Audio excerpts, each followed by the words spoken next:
सत्यम विधातुम निज भृत्य भासितम। क्यों जी, एक बात बताओ, भगवान जब उस समय खम्मे से प्रकट हुए थे तो आज क्यों नहीं होते? जब हुए थे तो आज भी होना था, और जब हुए थे तो अब क्यों नहीं होते? भगवान को तो आना चाहिए।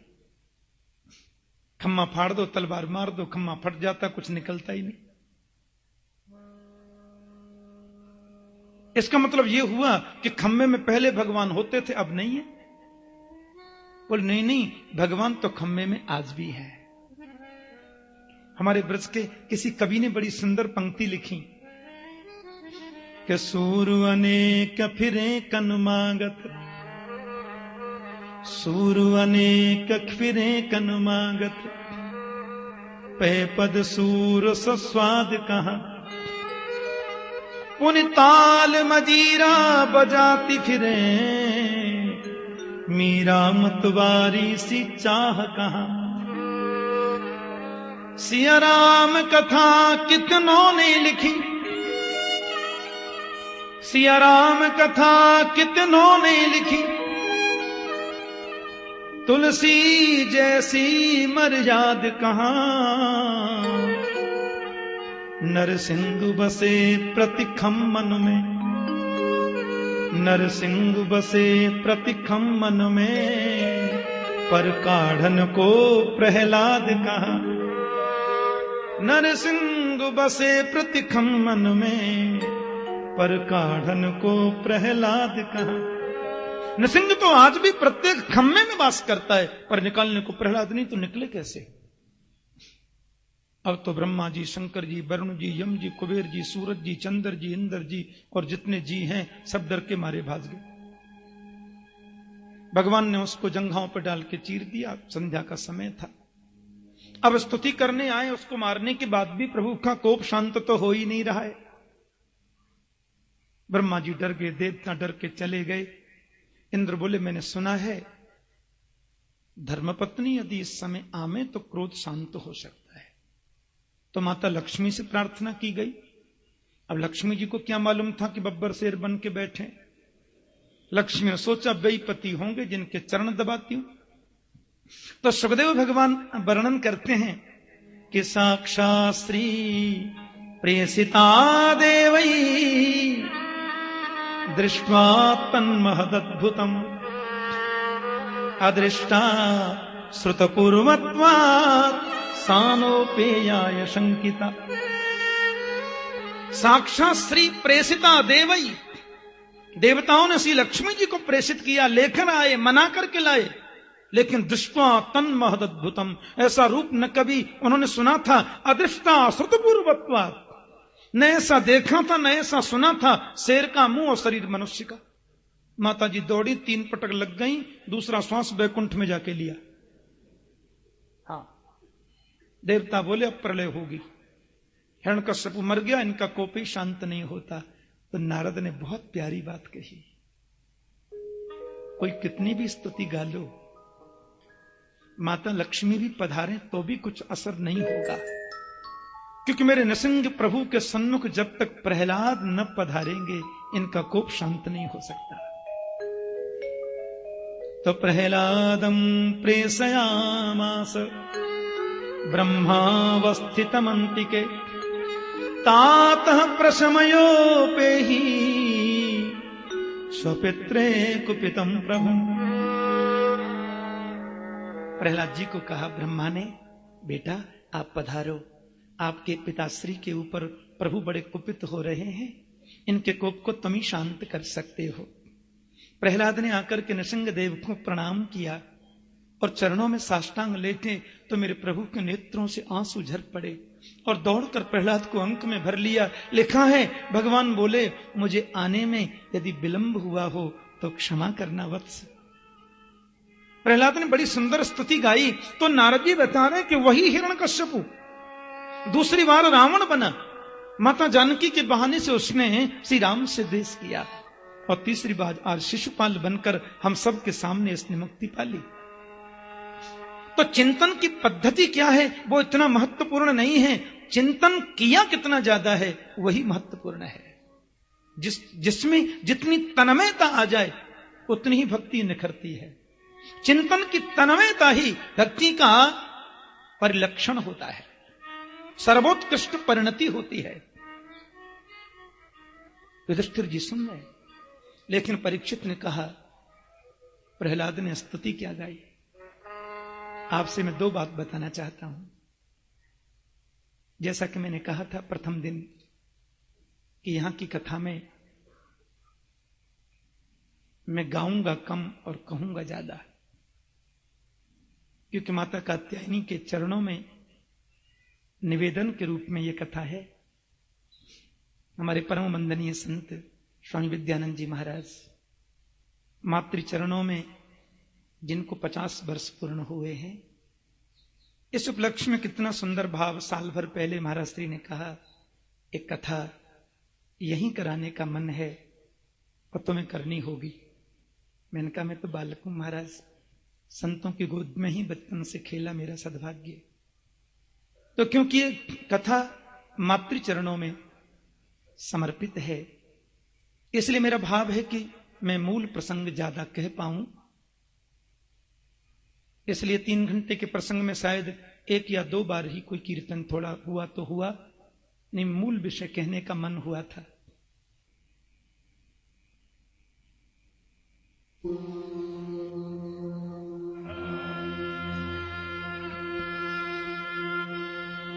ध्येयम् सदा परिभवग्नमभिष्टदोहम् तीर्थास्पदम् शिवविरिञ्चनुतम् शरण्यम् धृत्यार्तिहम् प्रणतपाल भवाब्धिपोतम् वन्दे महापुरुषुते चरणारविन्दम् त्यक्त्वा सुदुस्त्यजुसुरे सितराज्यलक्ष्मीम् धर्मिष्ठवार्यवचसा यतिगादरण्यम् मायामृगम् दैतये सितमन्वधावत् वन्दे महापुरुषते चरणारविन्दम्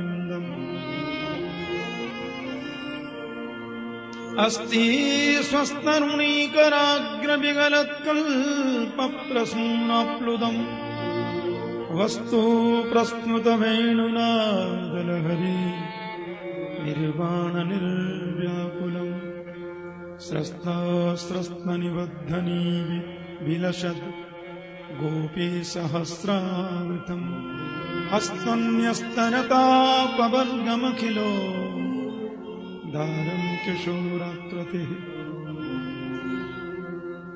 कृष्णत्वदीयपति पङ्कजपञ्जरान्ते अद्यैव मे विशतु मानसराजहंस प्राणप्रयाणसमये कपवातविद्यै कण्ठावरोधनविधौ स्मरणम् कुतस्ते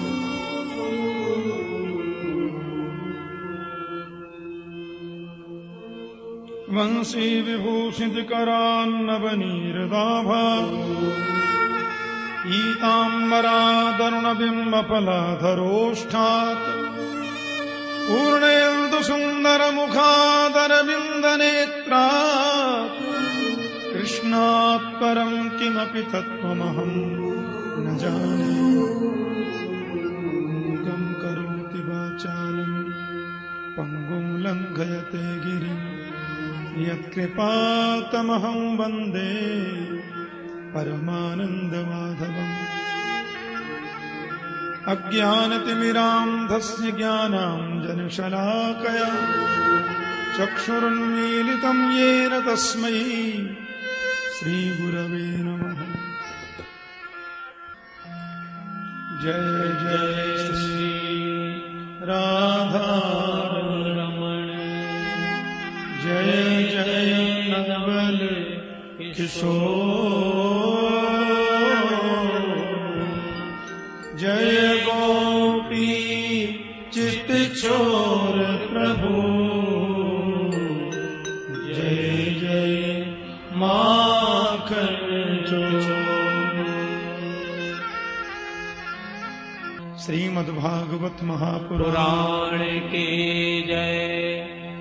श्री सद्गुरु देव महाराज के जय। राजा रामचंद्र भगवान के जय। जय जय श्री राधे द्वारिकाधीश की।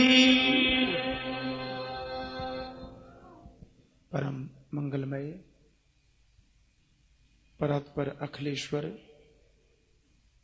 अकारण करुणा करुणालय भक्त बांछा कल्पतरु तड़िद्युति विनिंदक पीताम्बरधारी श्री बालकृष्ण लाल की वांग्मयी प्रतिमूर्ति श्रीमद् भागवत महापुराण। प्यारे प्रभु प्रेमियों, गोविंद की महती कृपा, मां कात्यायनी के दिव्य आशीर्वाद, परम वंदनीय संत स्वामी श्री विद्यानंद जी महाराज के परम पवित्र सानिध्याशीर्वाद से यहां पधारे हुए समस्त संतों की कृपा से और आप समस्त भक्त जनों के भक्तिपूर्ण सस्नेह आग्रह से गोविंद की वांग्मयी प्रतिमूर्ति भागवत जी का परम पावन साप्ताहिक अनुष्ठान चल रहा है। सत्यम विधातुम निजभृत्य भासितम व्याप्तिम च भूते स्वखिलेषु चात्मनः अदृश्यतात्यद्भुत रूपमुद्वहन् स्तंभे सभायाम न मृगम न मानुषम। परम वंदनीय पूज्य संत सुखदेव जी महाराज संतों की मंडली के मध्य व्यास मंचासीन होकर भागवत कथामृत का पान करा रहे हैं पूरे समाज को, और कहते नन्हे से बालक की बात रक्षा करने के लिए मेरे प्रभु नशंग बनकर के पधारे। कोई उन्हें शांत न कर सके तो प्रहलाद ने स्तुति गाई कि सत्यम विधातुम ब्रह्मादि असुरगणा मुनयोथ सिद्धा सत्वैकतारमतयो वचसां प्रवाहै नाराधितुं पुरगुणै रधुनापि विप्रो किं तोष्टुमर्हति समे हरिरुग्र जाते। असल में देखें तो मुझ में क्या है, प्रहलाद कहते हैं ज्ञान में प्रवेश नहीं है, भक्ति का अवलंब नहीं है, कर्म में प्रवृत्ति नहीं है। बड़े बड़े देवता जिनको शांत करने में असमर्थ हैं, उनको मैं प्रसन्न करूं ये तो मुझ में कोई शक्ति नहीं है। हे हरि, आप तो भक्तों के क्लेश को हरण करने वाले हो, भक्तों के क्लेश पीड़ा को हर लेते हो। हरि, आपके चरणों में वंदन प्रणाम करता हूं। एक बात मैंने देखी है, अनुभव से जानी है, विप्राद्विशद गुणयुता दरविंद नाभ पादार विंद विमखात स्वपचम वरिष्ठम। ब्राह्मण के अंदर 12 गुण होने चाहिए, शम, दम, तपः, स्वाध्याय, अध्ययन, त्याग, संतोष, तितिक्षा, प्रश्रय, विद्या, आत्मज्ञान, अनसूया। लेकिन 12 गुणों से युक्त विप्र यदि आपके चरणों का अनुरागी नहीं है तो आप उसको कदाचित उतना शीघ्र नहीं मिलते जितने स्वपच कुल में जन्म लेने वाले को प्राप्त हो जाते हैं। कभी कभी तो आप भीलों को मिल जाते हैं और अध्वर्जु देखते रह जाते हैं। आपके चरणों में बार बार वंदन करता हूं केशव। भगवान ने कहा तो ऐसा कर लो, तुम कुछ मांग लो। प्रहलाद बोले मांगते तो वो हैं जिन पे कुछ होता नहीं, जिन्हें सब कुछ मिला है वो मांगेंगे क्या? भगवान बोले मैंने तुमको दिया ही क्या है जो बोलता है सब मिल गया। प्रहलाद जी बोले एक बात बताएं आप मुझे, असुरों के कुल में जन्म लिया है मैंने, कि क्वाहम रजः प्रभवै सिद्धमोदिकेऽस्मिन् जातः सुरेतर कुलोपतवानुकंपा न ब्रह्मणो न तु भवस्य न वै रमाया यन्मीर्पितः शिरसि पद्म कर प्रसाद। प्रहलाद जी कहते हैं असुरों के खानदान में जन्म लेने वाला मैं निकृष्ट व्यक्ति, और क्व तवानुकंपा, कहां आपकी विचित्र दिव्य अनुकंपा। भगवान बोले मैंने अनुकंपा क्या कर दी, खामा ही खा। तो प्रहलाद जी कहते हैं आप सही सही बताना, आपने कभी लक्ष्मी माता को गोद में बिठा के सिर पे हाथ रखा है? भगवान बोले याद नहीं, ऐसा कभी नहीं किया। आपने कभी ब्रह्मा जी को गोद में बिठा के ठोड़ी में उंगली लगाई है? अरे कभी नहीं किया ऐसा। आपने कभी शंकर जी को गोद में बिठा के अपने हृदय से लगाया है? भगवान बोले नहीं लगाया कभी। तो प्रहलाद बोले ये तीनों ही चीज मुझे मिल गई। बोलो जय श्री कृष्ण। अरे महाराज न ब्रह्मणो न तु भवस्य न वै रमाया यन्मेर पिता शिरसि पद्म कर प्रसाद। जो सुख ब्रह्मा को नहीं मिला, शंकर को नहीं मिला, रमा लक्ष्मी को नहीं मिला, वह वरदहस्त आपने मेरे सिर पर रख दिया। कितना बड़ा सद्भाग्य है, कितना बड़ा पुण्यात्मा हूं मैं, किन शब्दों में बताऊं आपकी महिमा केशव। और मेरी तो ये 10 इंद्रियां जिह्वे कतो च्युत विकर्षति मा वितृप्ता शिष्णोन्यतस्त्व गुदरम श्रवणम कुतश्चित घ्राणोन्यतश्च परद्रक क्वच कर्म शक्ति बहुव्यः सपत्नी यह गेह पतिम लुनंती। राम राम राम, हालत खराब है। ये 5 ज्ञानेन्द्रियां, 5 कर्मेंद्रियां सब अपनी अपनी ओर खींचती हैं मुझे केशव। भगवान बोला क्यों भाई? मेरी लंबी दाढ़ी देख के, बड़े बड़े दांतों को देख करके ब्रह्मा जी भास गए, शंकर बाबा भी डमरू दूर बजा रहे हैं, लक्ष्मी जी को 3 पटक लग गई। डरता नहीं तू? बड़े बड़े देवता डर के मेरी गोद में बैठ जाता है, बार बार मेरी दाढ़ी को पकड़ लेता है, तुझे डर नहीं लगता क्या? प्रहलाद बोले मुझे आपसे डर नहीं लगता, क्योंकि आप तो नाटक करते हो क्रोध होने का। अंदर से बड़े कोमल हो, बड़े शीतल हो केशव। मैं डरता हूं संसार के चक्र से। त्रस्तोष में हम कृपण वत्सल दुस्सहोग्र संसार चक्र कदनाथ ग्रसताम प्रणीत। ये संसार के चक्र से मुझे बहुत डर लगता है कि चलती चाकी देख के दिया कबीरा रोय, दोई पाटन के बीच में साबुत बचान कोई। संसार के चक्र से बहुत डर लगता है। भगवान ने कहा तो कुछ मांग ले, हम देना चाहते हैं। तो मैंने बताया था पहले दिन कि प्रहलाद ने कहा ऐसा ही वर दे दो कि मेरे मन में आपसे कभी कुछ मांगने की इच्छा पैदा ही न हो। यदि राशि समय कामान वरांस्ताम वरदर्शभ कामानाम हृदय संरोहम भवतस्तु व्रणे वरम। भगवान से कहते हैं कि बस आपसे कभी कुछ मांगने की इच्छा पैदा न होवे, ऐसा वर दे दो। प्रभु ने प्रसन्न होकर हृदय से लगाया। हाँ, एक बात तो मैं भूल गया आपसे कहना प्रभु, भगवान बोले क्या? बोले यत निंदत पिता में त्वान अविद्वांस तेज ऐश्वरम, मेरे पिताश्री ने आपकी बड़ी निंदा की है, इसलिए मेरे पिताजी महाराज जो है ना, उनकी दुर्गति नहीं हो ये ख्याल रखना मॉनिटर, उनका दुर्गति न होवे ये प्रयास करिएगा केशव।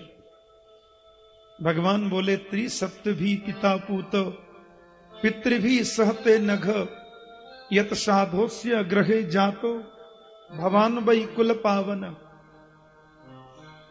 नरसिंह कहते हैं जिस कुल में तेरे जैसा बालक जन्म लेता है प्रहलाद, उसकी 21 पीढ़ियां तर जाती हैं। 21 पीढ़ी कैसे तरती है मालूम है?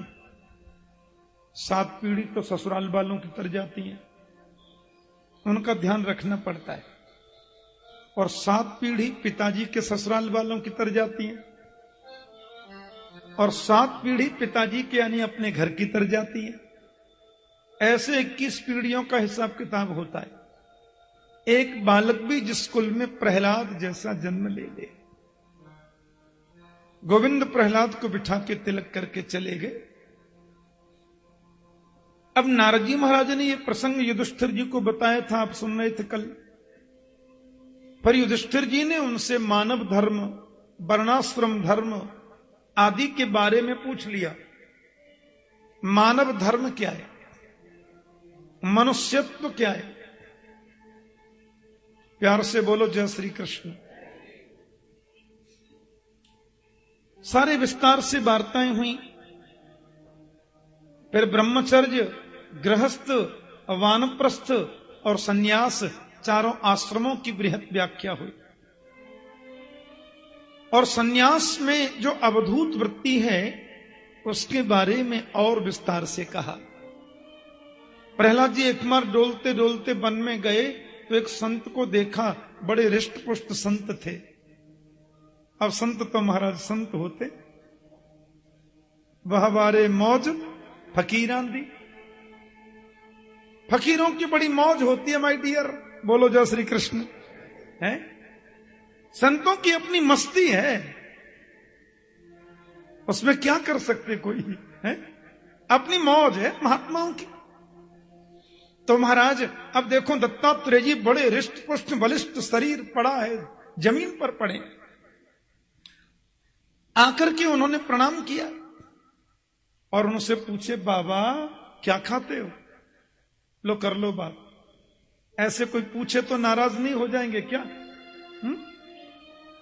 भोगनाम खल देहो यम पीबा भवती नान्य था। प्रहलाद कहते हैं इतना मोटा ताजा रिष्ट पुष्ट शरीर ये तो भोगियों का होता है बाबा। आसपास में कोई गांव दिखता नहीं है, शहर दिखता नहीं है, चेला चेली भी इधर कोई दिख नहीं रहे आपके, तो महाराज ये सब व्यवस्था कौन करता है? दत्तात्रेय जी बड़े मुस्कुराए। अरे चाह गई चिंता नसीब मनुआ वे परवाह, जिसको कछु न चाहिए सोई शाहंशाह। दत्तात्रेय जी बोले देखो ये धन जो होता है न प्रहलाद, ये दुख रूप है।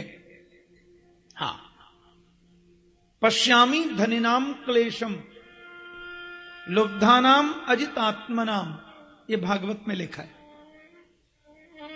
प्रहलाद जी से दत्तात्रेय जी कहते हैं कि मैंने धनियों के कष्ट को बड़ी निकटता से देखा है। धनियों का कष्ट बड़ी निकटता से देखा मैंने। राजतः चोरतः शत्रो स्वजनात पशु पक्षित। देखो एक तो धन को कमाने में बड़ी तकलीफ होती है, धन कमाने में बहुत कष्ट होता है। धन ज्यादा कष्ट नष्ट हो जाए तो भी कष्ट होता है, और इन दोनों से ज्यादा कष्ट होता है धन की रखवाली करने में। कमाने में कष्ट, नष्ट हो जाए तो कष्ट, और रखवाली करने में ज्यादा कष्ट। इसलिए मैंने वैसे गुरु तो जीवन में 24 बनाए थे। दत्तात्रेय जी के 24 शिक्षा गुरु हैं, पर ये 2 मेरे महागुरु हैं। ये 2 महान गुरु हैं। मधुकार महासर्पो लोकेस्मिन्नौ गुरुत्तमौ। ये दो जो मेरे महान गुरु हैं उसमें एक है मधुमक्खी। मैंने मधुमक्खी से सीखा कि कितना संग्रह करती है, ले कोई और ही जाता है। तो काय का संग्रह करना भैया। और अजगर सांप को गुरु बना के मैंने ये सीख लिया था कि अजगर करे न चाकरी, पंछी करे न काम, दास मल्लू का यूं कहें सबके दाता राम। अजगर किसी की नौकरी करता क्या? अरे अपन तो संत हैं, अवधूत हैं, महात्मा हैं। मिल गया तो बहुत बढ़िया, नहीं मिला तो डबल बढ़िया। इसलिए कोई इच्छा नहीं रखते मन में, कोई अभिलाषा नहीं रखते मन में। और बहुत शांति मिली है, बहुत सुख मिला है, बहुत आनंद मिला है। दत्तात्रेय जी को प्रणाम करके श्री प्रहलाद जी चले गए। त्रिपुर दहन आदि के प्रसंग का वर्णन किया। जीवन की प्रत्येक परिस्थिति में भगवान का स्मरण करो, यह बहुत जरूरी है। हम लोग भगवान की याद नहीं करते ऐसा बिल्कुल नहीं है, सब याद करते हैं। हाँ, भगवान का स्मरण तो सभी करते हैं, लेकिन जब कष्ट आता है तो करते हैं, पहले तो करते ही नहीं। हमारे ब्रज में दोहा सुनता था मैं बचपन से कि वो क्या कहते हैं, दुख में सुमिरन सब करें, सुख में कर ही ना कोई। जो सुख में सुमिरन करे तो दुख काहे को होए। अपन दुख में याद करते हैं भगवान की। मैं शायद कथा में किसी प्रसंग में कहा था कि किसी दुख में याद करना या किसी कामना से याद करना, ये दोनों ही भक्ति मतलब की भक्ति है। भगवान की याद तो निष्काम भाव से करो, किसी कामना से नहीं, कष्ट की निवृत्ति के लिए नहीं। हम लोग जो हैं जब सुखी हो जाते हैं, थोड़ा धन ऐश्वर्य बढ़ जाता है, तो प्रभु का विस्मरण कर देते हैं, याद नहीं करते। अच्छा, वो हमसे कुछ मांगते हैं क्या? सोना चांदी हीरा जवाहरात मोती माणिक आपसे कभी कुछ मांगा? वो तो एक ही बात कहते हैं कि कभी कभी मेरी याद कर लिया करो। हम वही नहीं कर पाते। अब गजराज जो हाथी था ना, गजेंद्र, उसकी कई पत्नियां थीं और बहुत बच्चे थे। बड़ा हृष्ट पुष्ट बलिष्ठ शरीर, त्रिकूट पर्वत की कंदरा में रहता था, पत्नी बच्चों के साथ में वास करता था। और जब झूमता हुआ गजराज चलता ना, तो छोटे छोटे सियार हैं, खरगोश हैं, हिरण हैं, जय जयकार लगाते। तो बोल देता, डरना नहीं, मैं जंगल का राजा हूं, मुझे स्मरण करना, मैं तुम्हारा कष्ट मिटा सकता हूं। अभिमान हो गया था उसके मन में। एक बार अपनी पत्नी और बच्चों को ले जाकर के जब नीर पीवन हेतु गयो सिंधु के किनारे, सूरदासी गाते, वो सरोवर जो थी ना, सिंधु जैसी लगती थी। सरोवर क्या थी? सागर जैसी थी बिल्कुल। पत्नी बच्चों को लेकर के उसमें प्रवेश किया, मल मल के नहला रहा है पत्नी को, बच्चों को, सबको प्रेम से है। उसी में कोई रहता था, ग्राह ने पैर पकड़ लिया। तो गजराज कहता है, किसी छोटे जंतु ने मेरा पैर पकड़ा, अभी उसको मालूम नहीं अपन कौन है। जब मालूम चलेगा, हो महाराज का पैर पकड़ लिया गलती से, माफी मांगेगा, माफ कर दूंगा बाद में। ऐसा उसने सोचा, पहले नहा लूं। अब नहाते नहाते उसको लगा कि मैं कुछ कमजोर हो रहा हूं, क्योंकि ग्राह तो जल का जंतु है। अब इसके रक्त का पान कर रहा है, उसकी शक्ति बढ़ती जा रही है। प्यार से बोलो जय श्री कृष्ण। उसको पान कर रहा है।